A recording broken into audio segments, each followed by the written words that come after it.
Pemirsa, sejak akhir 2023 lalu, sebagian masyarakat di Indonesia mulai merasakan meroketnya harga beras. Parahnya lagi, pemirsa, harga pangan lainnya seperti cabai, telur ayam, dan daging ayam pun ikut melonjak naik. Untuk membahasnya malam ini bergabung melalui sambungan daring dengan Mas Daniel Johan, anggota Komisi 4 DPR, kemudian Pak Kudori, pengamat pertanian AEPI, dan juga bergabung Pak Igusti Ketut Astawa, selaku Deputi Bidang Ketersediaan dan juga Stabilisasi Pangan Bappenas. Selamat malam Bapak-Bapak, selamat sehat selalu.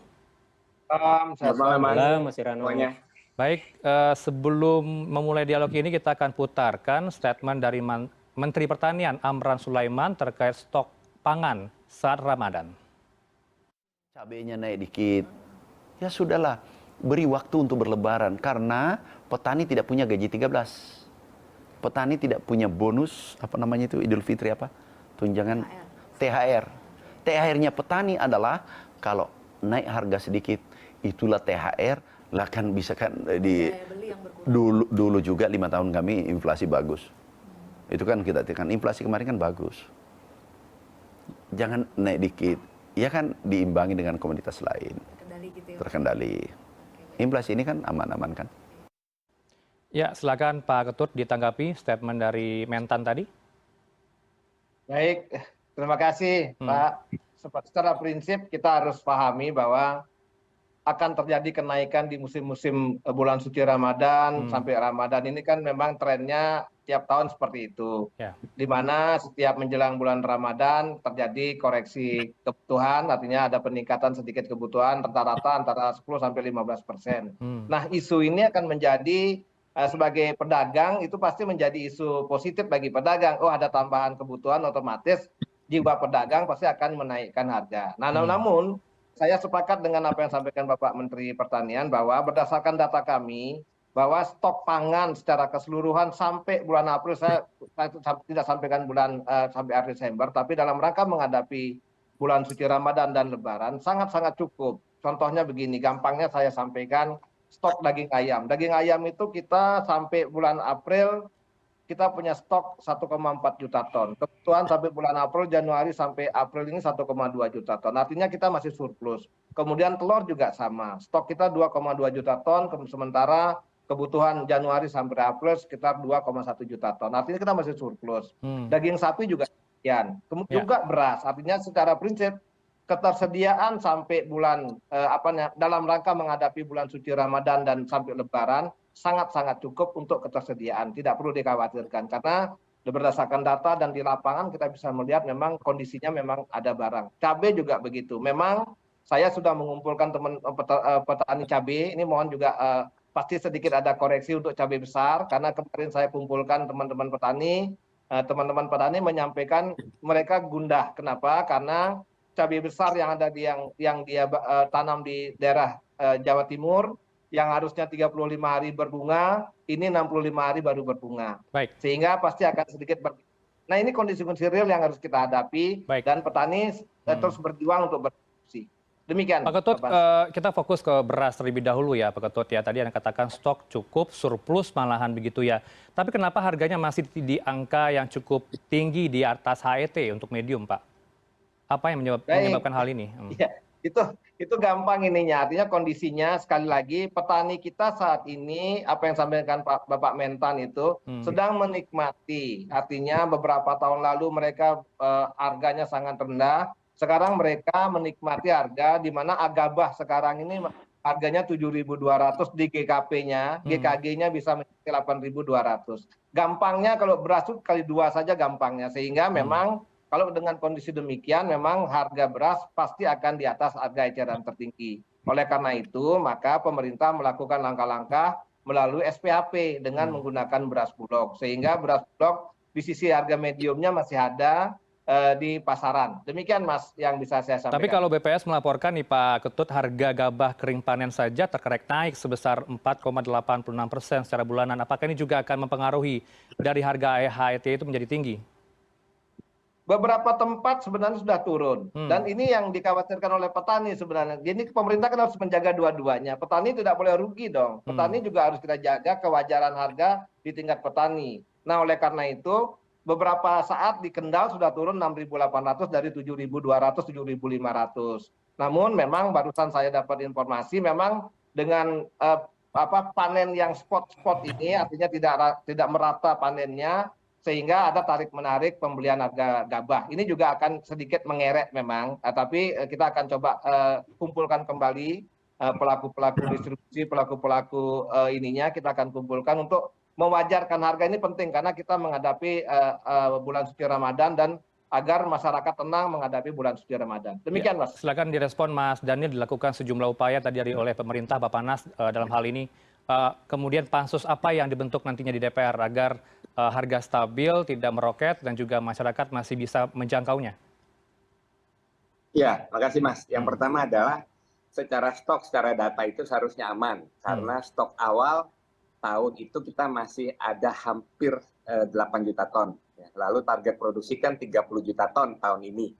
Nah, sementara kebutuhan Indonesia itu rata-rata sekitar 2,5 juta ton per bulan. Sehingga dari stok awal aja yang 8 juta sebenarnya bisa mencukupi lebih dari 3 bulan. Di luar Januari, Februari, Maret itu kita produksi kan.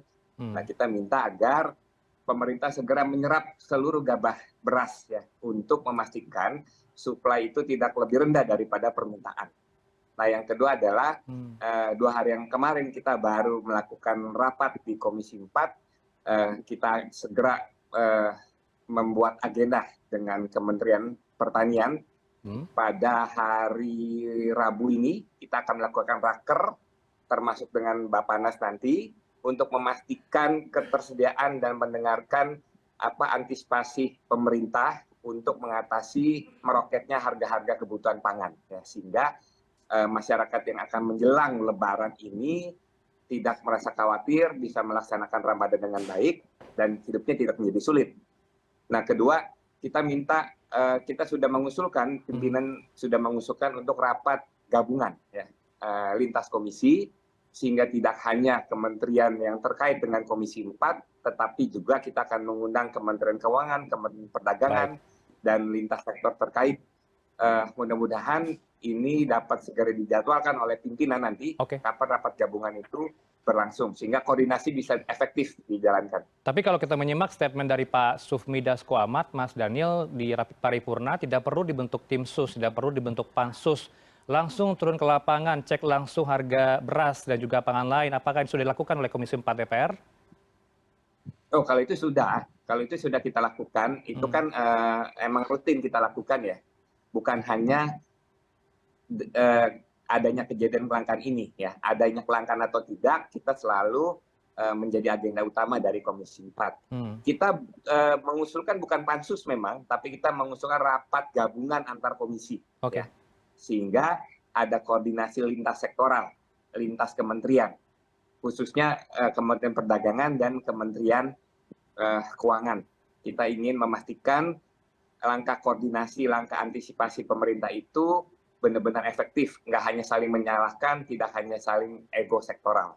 Nah, kalau dalam waktu seminggu 2 minggu ini itu ternyata tidak efektif, Komisi 4 kita akan dorong untuk melakukan pansus. Ada tidak Anda mendengar keluhan aspirasi masyarakat di luar sana, harga beras medium saja nih masih bertengger di angka 13.000, 14.000, kayak seperti pesimis untuk di angka di bawah 13.000, Mas Daniel. Apakah Anda juga mendengar hal itu di lapangan?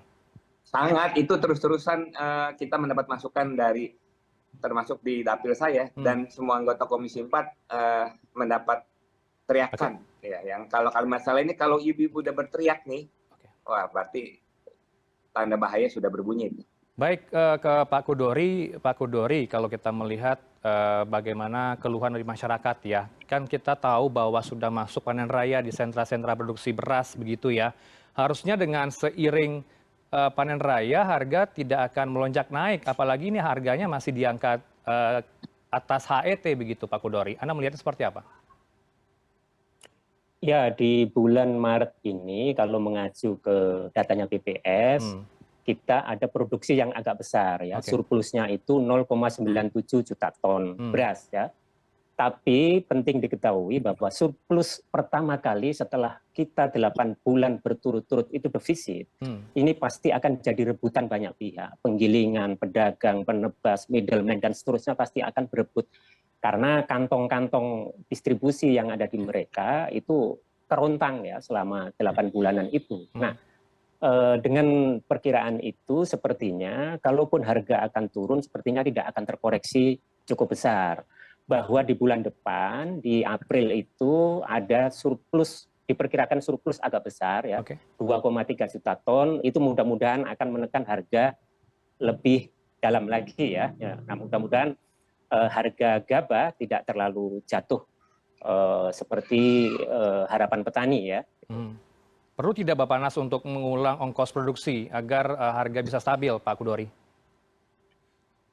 Ya, dalam waktu yang tidak terlalu lama, saya kira Badan Pangan Nasional perlu mengumpulkan semua pihak ya, bahwa harga beras yang tinggi, yang direfleksikan oleh harga gabah yang tinggi, itu adalah cermin dari ongkos produksi yang juga tinggi. Ya. Penting saya kira dalam waktu yang tidak terlalu lama, mengumpulkan semua pihak untuk melihat kembali struktur ongkos produksi padi itu berapa ya. Hampir dipastikan berubah ya, berubah. Badan Pangan Nasional sudah menetapkan HPP persis setahun yang lalu ya, Maret 2023. Walaupun baru setahun, tapi kalau pergerakan harga input produksi itu sudah sedemikian rupa ya, karena kenaikan harga pupuk, kenaikan ongkos tenaga kerja, sewa lahan, BBM dan seterusnya, mestinya memang harus dihitung ulang. Yang itu nanti akan menjadi patokan bagi Badan Pangan Nasional untuk menetapkan HPP, harga pembelian pemerintah. Ketika HPP itu dikoreksi ke atas ya, HET kalau memang masih tetap digunakan, ya tentu harus dikoreksi. Baik, silakan direspon Pak Ketut. Apakah pihak Anda sudah menghitung-hitung struktur ongkos produksinya? Memang sudah ada pembicaraan, namun kami berpendapat dengan kondisi produksi kita belum normal, artinya dari beberapa bulan fluktuatif dan lain sebagainya, dan baru bulan Maret kita mengalami relatif sedikit surplus dari konsumsi per bulan. Kami belum melihat pentingnya merubah head. Yang penting yang bisa kita lakukan setelah produksinya agak mulai stabil. Nah, di situ kita akan menghitung ulang. Karena kita memiliki nanti jangan-jangan malah masih cukup 5.000. Oleh karena itu kalau sekarang kita menghitung dengan kondisi produksi yang tipis, rasanya tidak akan ketemu angka yang bagus. Oleh karena itu kami sangat terbuka peluang untuk mendiskusikan head tersebut atau HPP. Namun kita harus melakukan kajian yang mendalam sehingga jangan sampai perubahan HPP maupun head akan berdampak mengerek harga kembali karena produksi kita harus benar-benar stabil dulu. Itu yang penting. Baik, sudah dilakukan belum ya untuk pemantauan, pengawasan terhadap distribusi pangan pokok khususnya di tingkat pedagang eceran untuk mencegah praktik penimbunan dan juga spekulasi harga, Pak Ketut?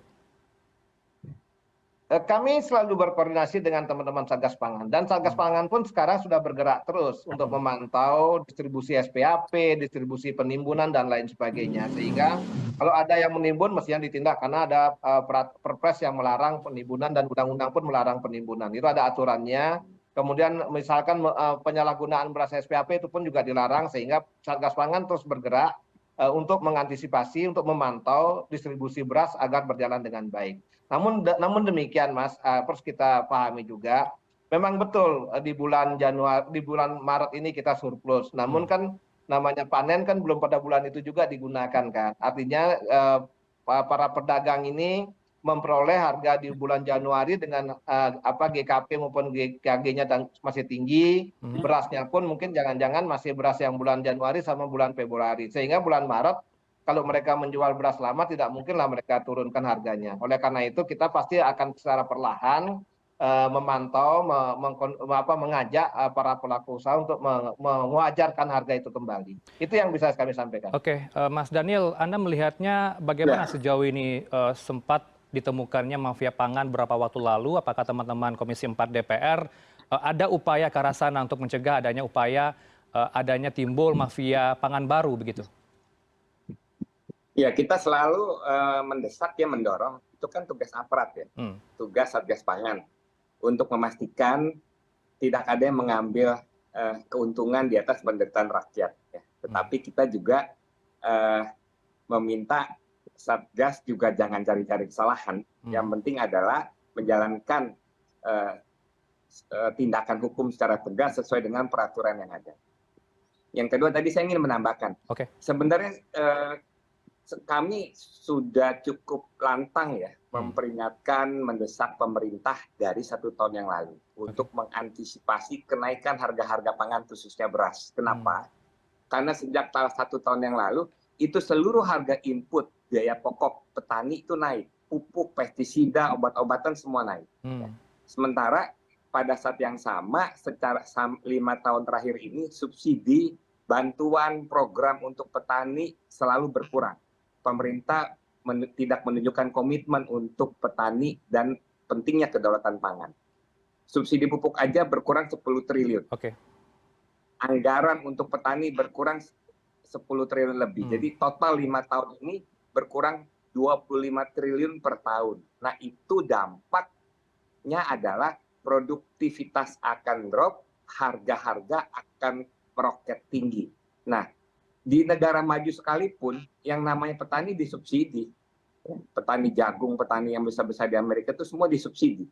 Sehingga satu pihak membantu petani, pihak kedua adalah membantu konsumen, tetapi yang secara makro yang paling penting adalah pemerintah bisa mengendalikan inflasi. Baik, silakan Dan dijawab. itu tidak dilakukan oleh pemerintah. Oke, silakan dijawab Pak Ketut. Tadi diingatkan oleh teman-teman DPR 1 tahun yang lalu malahan untuk ada upaya tidak ada pemotongan subsidi petani agar produktivitas akan berjalan lancar dan juga meningkat. Saya kira itu sudah dilakukan sejak zaman Pak SYL, kemudian juga ditindaklanjuti arahan teman-teman Komisi 4, Pak Daniel dan teman, sudah dilaksanakan juga saat ini oleh Bapak Menteri Pertanian, Pak Amran. Beliau sudah mendorong bagaimana pupuk subsidi dipercepat, dipermudah, bahkan ditambah kemudian bantuan benih dan lain sebagainya, itu yang dilakukan yang saya tahu oleh Pak Menteri Amran, dan mudah-mudahan itu bisa mendapatkan hasil yang bulan-bulan Maret ini, mudah-mudahan produksinya bisa lebih bagus. Saya kira demikian yang bisa saya sampaikan. Iya, silakan Pak Kodori, apakah benar tadi dikatakan oleh Pak Daniel ada subsidi petani yang dikurangin? Anda sebagai pengamat pertanian AEPI melihatnya seperti apa? Betul, kalau lihat data yang ada ya, subsidi pupuk misalnya, memang dari sisi nilai itu tidak turun drastis, tapi dari sisi volume itu turun drastis. Kenapa turun drastis? Karena harga pupuk, komponen gas, fosfor, kalium yang kita impor itu naik ya. Baik. Tahun 2019 ke belakang itu volume subsidi pupuk itu kira-kira 9 juta ton ya. Tapi kesini itu turun drastis meskipun anggarannya tidak terlalu turun ya. Tahun lalu misalnya dengan anggaran 25 triliun itu dapat volume subsidi pupuk 7,6 juta ton. Tahun ini dengan anggaran 26 triliun dapat 4,7. Jadi turun hampir 2 juta ton ya. Besar sekali. Memang akan ada rencana penambahan 14 triliun itu. Tapi sepertinya anggarannya sampai sekarang belum pasti ya, belum pasti. Tapi kalaupun itu ada tambahan ya, total volume pupuk subsidi kira-kira 7,4, masih jauh dari 9 juta ton itu. Akan jauh lebih bagus ya. Pemerintah dalam penganggaran subsidi pupuk sebaiknya yang ditetapkan adalah volumenya, bukan anggarannya. Pendekatan yang dilakukan ini berbeda dengan subsidi BBM. Subsidi BBM itu yang ditetapkan adalah volumenya. Kalau harga BBM naik atau turun, itu anggaran yang dikeluarkan tentu mengikuti.